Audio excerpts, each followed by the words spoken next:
there, it's me. So I decided I'm gonna start doing a little series on wig wearing 101.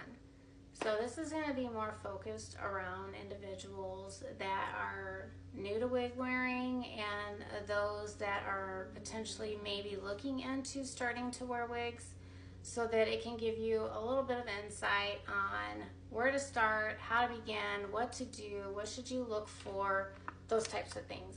So what I wanted to start with today, since this is kind of my first video that I wanted to do for you guys, is what type of wig should you buy for your very first one?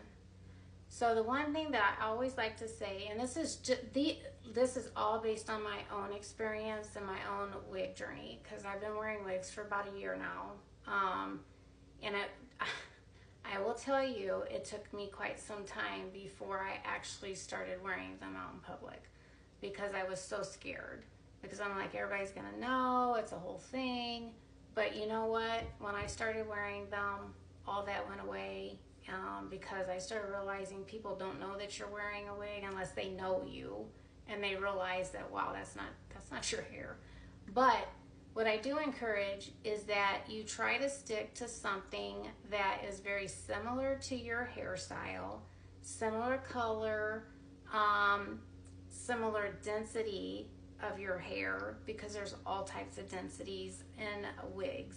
So you don't, if you have really thin, fine, straight hair, let's say, you're gonna wanna find a bob, probably, that's the length of your hair now, that's very low in density, not high in. High in density means there's a lot of hair. Low in density means there's very little hair on the wig. So, and you'll want to get something straight. Again, same color, in the same color family is what I would prefer for you to start with. The other thing is I don't think it's always wise to start with heat friendly. And the reason is because there's a lot of maintenance to heat friendly wigs.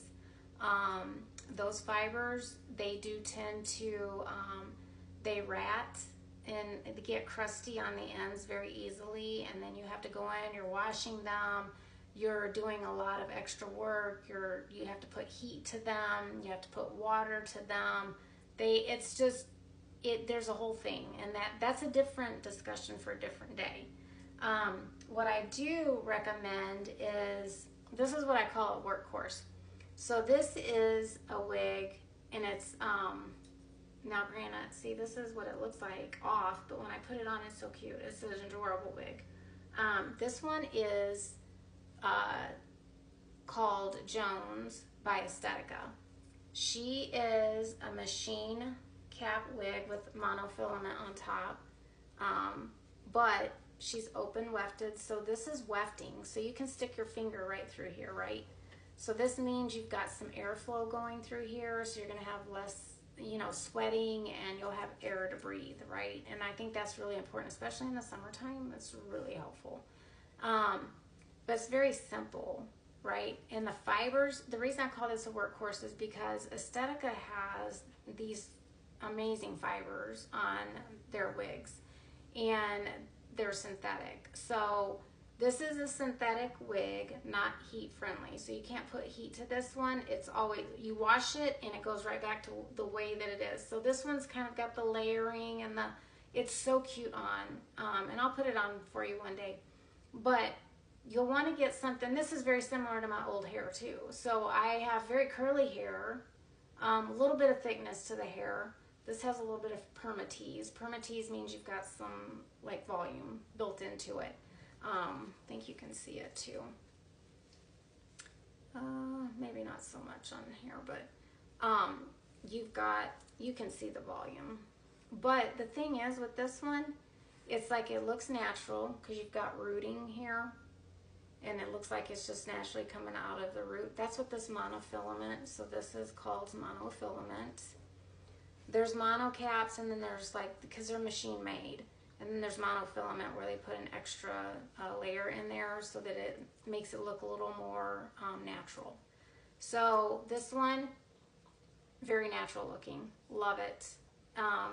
But depending on what type of hair you have, right? So again, I think synthetic is better, but again, you also need to make sure you're looking at the types of brands that you're looking at. You just don't want to go out there and just buy a synthetic wig.